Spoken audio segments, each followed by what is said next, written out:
This may not be exactly what you want to hear, but the waiver wire river has run a little dry in week 9 of the 2022 fantasy football season. Look, there weren't as many injuries as there were in week 7, which was a complete bloodbath, but ultimately it means that there aren't a lot of spots that we have to get to on the waiver wire. And yet, we always have options. We always have ways to improve our teams, especially as we get to the final stretch of the regular season for all of your fantasy rosters. There are ways to get that bench ready with upside for the playoffs here. And ultimately, we do have some new wide receivers, especially, who look to be primed for great roles going forward on their respective teams. What's up, everyone? My name is Matt Savoca at Draftaholic, and I am back giving you my waiver wire picks for week 9 on the Stokastic Fantasy Football channel. And man, it has been a crazy year, an unpredictable year, but the scores were absolutely up this week compared to others. And speaking of getting your scores up, why don't you get your new account at BetMGM set up today? Click the link in the video description below because they are offering an incredible no-brainer offer. Make a $10 pregame moneyline bet on the NBA, and if anybody that night hits a three-pointer, you're in for $200 free in bets. That's a way to get your bankroll started over there and win some money on top of the league dues you're going to get back by winning your league. I am happy to report that the injury table that you are seeing here is not quite as extensive as week 7. And while that makes our waiver wire pickings a little slimmer this week, ultimately, I'd rather see Cooper Kupp look like he has a pretty minor ankle injury and could return next week. Same with Mark Andrews, who's looking optimistic to play. Still, we got to get into that Ravens receiving core soon enough because 2 players went down on that team. Rashad Bateman tweaked his foot injury that was already injured, kept him out of multiple games, and while they're saying they're hoping he can play this week, I'm actually not so sure. They may take their time there. Irv Smith also lost a touchdown to Johnny Munt, the other tight end on the Minnesota Vikings, and then left with an ankle injury himself. We're also monitoring Mark Ingram, diagnosed with a knee sprain. I know he's more of a handcuff running back, but if Kamara were to go down, this changes the New Orleans backfield for sure. He could miss up to 6 weeks. Now remember, guys, we only talk players who are rostered in about a third of leagues right now, so we get the most relevant player info right away. But if you stick around till the end of the video, we have a chart for you, the check if they're rostered chart, because every league is different. You know it better than I do. And ultimately, some players have to make tough decisions and drop players they probably shouldn't. So we'll have that chart for you at the end. But let's begin with the main options in week 9. I think there's a clear number 1 option in week 9. It's Rondale Moore of the Arizona Cardinals. Played on 99% of the snaps for Arizona last week. Despite the loss, Moore looked highly effective, catching 7 of 8 targets for 92 yards, added a score as well, looked incredible after the catch on some of those plays there, and he's getting plenty of room to maneuver with Hopkins pulling the defensive backs to him. He's had 6+ catches in 3 of the last 4 games. We have no return dates set for Hollywood Brown, so clearly Moore is a reliable wide receiver 2 option on a team that actually has a decent schedule coming up. The next player I'm looking at is Joshua Palmer of the Los Angeles Chargers. This wide receiver core is in flux. We haven't had Keenan Allen for much of the season. Now Mike Williams is down for multiple weeks, and Joshua Palmer, who could be the next man up here with DeAndre Carter, is just rostered in 23% of leagues. In week 7, Palmer was out with a concussion, but he could make a huge impact here going forward. He was a 3rd-round pick last season. He played on 87% of snaps before going out with an injury in week 6. And in that week 6 game, he had 12 targets, a season high. He had 6 targets the week before that, and he's still under the radar because he hasn't scored more than 12 fantasy points in a game this season.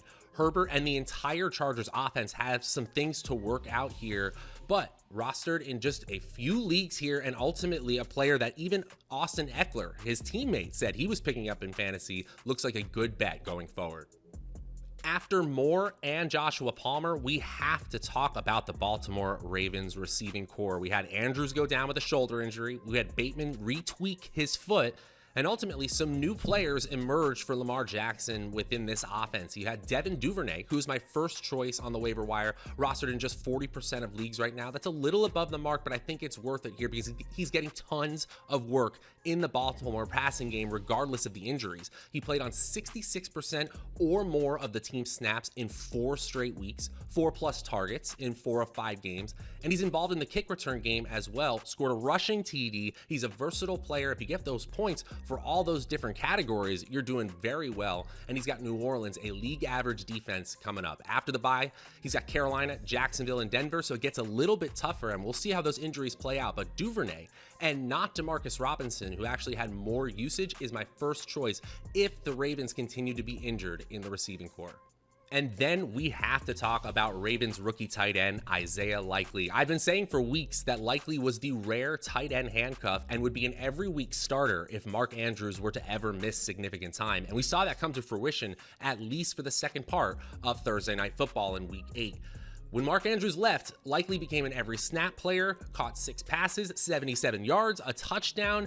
And while the upcoming schedule isn't fantastic, I do think he's worth an add. I think he's better than most people's last roster spot right now. And if you got bye weeks coming up for your tight end, I think he's a solid add. New Orleans has not been a great defense overall. That's their next opponent for Baltimore, but they have been tough against the tight end position. So you don't have to start him, but I do think you should roster him because he's a hyper athletic player who shined in the preseason on a team that is needing weaponry on the outside or in the slot.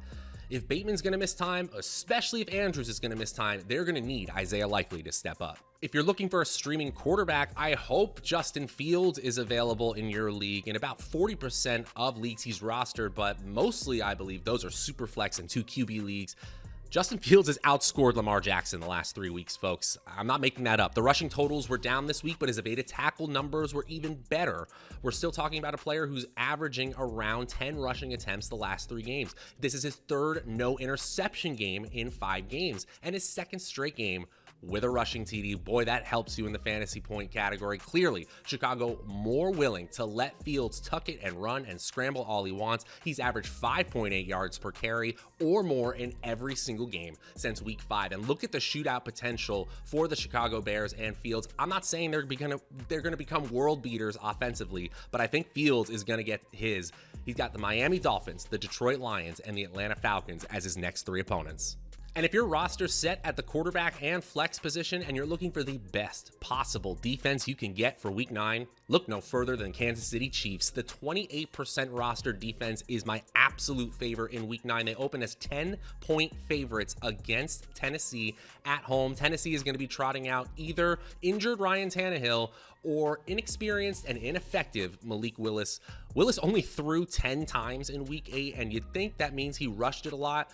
Well, guess what? He only rushed it a few times and averaged 2.5 yards per carry, less than 6 yards per pass attempt, completely ineffective as a passer. And Kansas City, while not the strongest defense overall, is getting stronger, especially on the defensive line. That could cause a huge problem for a rookie quarterback and even for Tannehill, who can't escape like he usually can with that injury.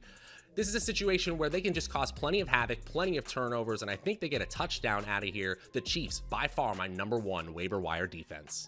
And as promised, here is the check if their roster chart. Remember, week 9 has a ton of bye weeks. We're talking Cleveland, Dallas, Denver, New York Giants, Pittsburgh, and the San Francisco 49ers. So I did put an asterisk next to the Denver Broncos players that are on this chart, but 2 players, Latavius Murray and Greg Dulcich, continue to emerge within that offense. If you aren't starving for a starter in week 9, I think they're solid stash adds.